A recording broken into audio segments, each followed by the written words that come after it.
A much better effort tonight, Tim. I thought right from the get-go, that lineup change that you came up with tonight, the energy certainly was there, and that was shown in that first quarter. A much better start and a very competitive game for 3 quarters tonight. Yeah, I mean, having a group like that, we've played hard most of the year. When the ball goes in the basket, you feel a little bit better about things. But once,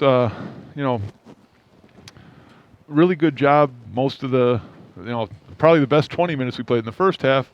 We couldn't. They've got shot makers, and 33 killed us. I mean, made threes early, made 3 in the first half, made a couple probably in the second half, posted us up.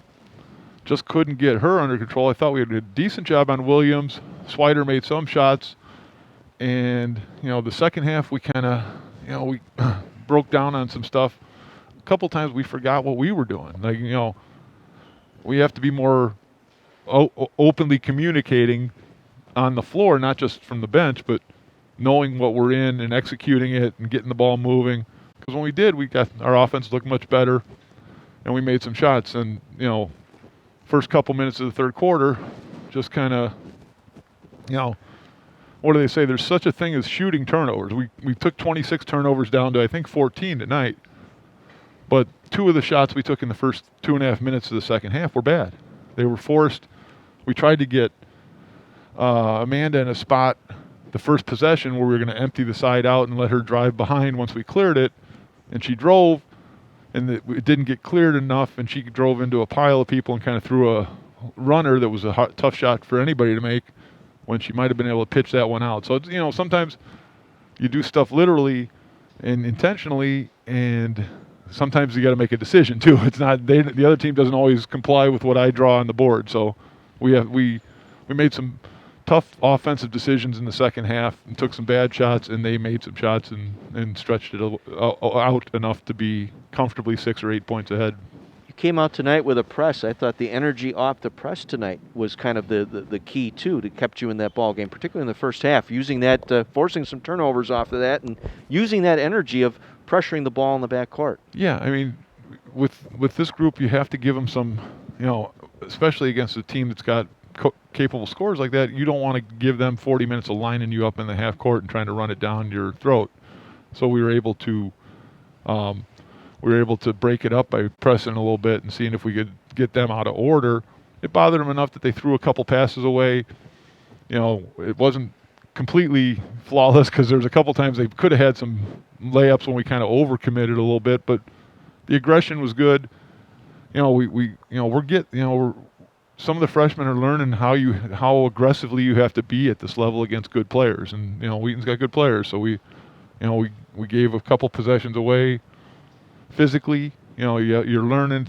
Freshmen against juniors and seniors.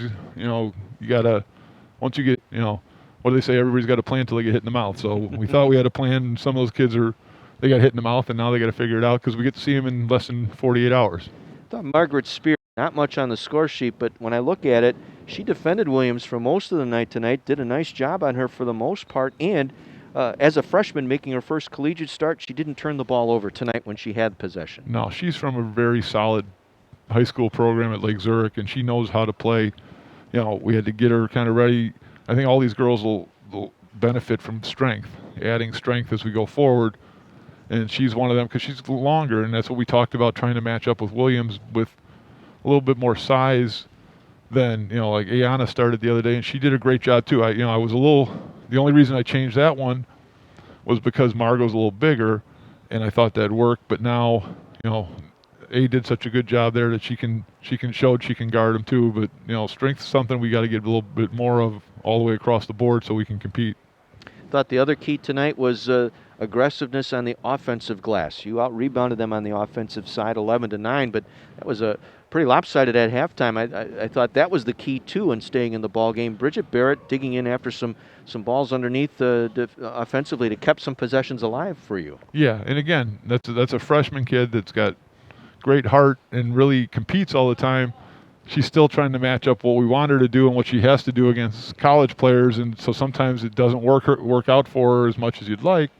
But having to figure out, if you play hard, you can overcome some of that stuff. And she did that, and then had a couple situations later in the game where they took it. Their experience took advantage of her a little bit, but that's a great learning lesson for her. And she, you know, hopefully we can get after this one on Saturday and try to get them down there. But again, keeping the ball alive, getting the extra possessions. Destiny was in there mixing it up a little bit.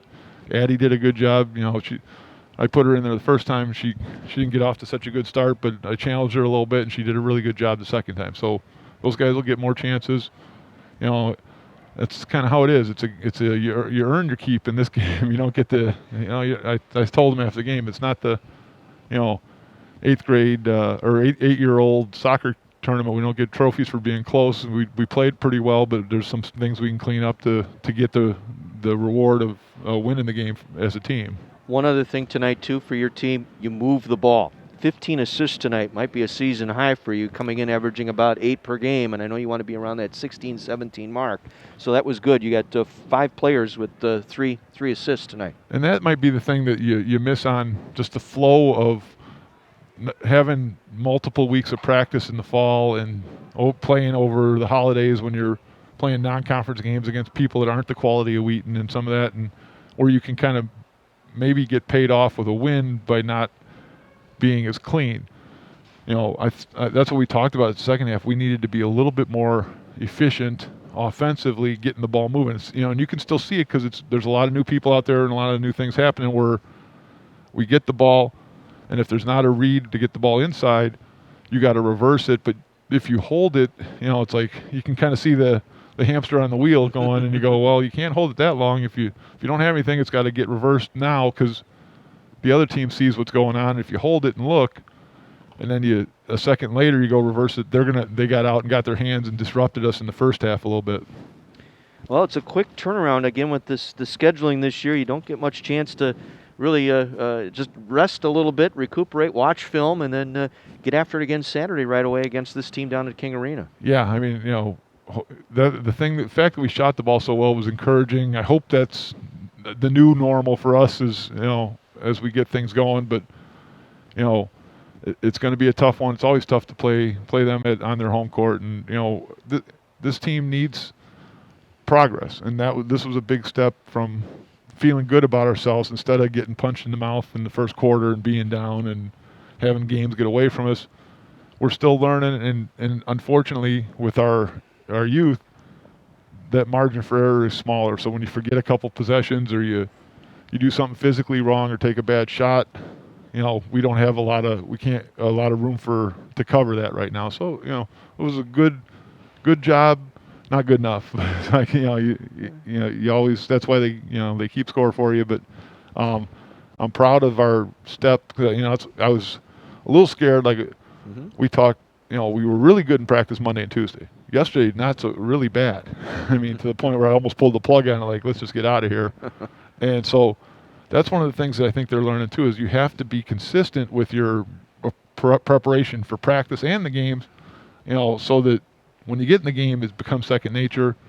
And selfishly, if you do that, the coach sleeps better too. He doesn't sit here all night going, oh gosh, what's going to happen tomorrow? I was going to say, this won't be all-night Me TV tonight for you. I think you'll get a better night's sleep tonight. I'm not, that Popeye thing's bugging me. I don't know. I mean, I watched it when I was a kid, but I was a kid a long time ago. I don't know. I'd like to know who the guy that made that decision was. Can we talk to him? Can Bill and Pete talk to them? I mean, they're moguls in the industry. Can they talk to the My TV people or whatever? I've sent letters under 12 different assumed names, so I was hoping Volume might change that and get the Hillbillies back on. But I mean, I'd have settled for the Three Stooges.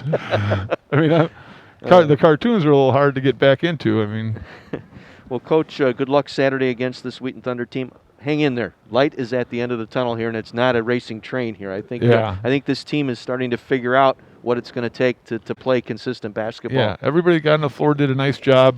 We just got to do a little bit better. Go get them Saturday. Thank you, John. Appreciate it. You bet, Timmy. Tim Bernero, head basketball coach for the Carthage women's team tonight. They're on the short end of a 77-66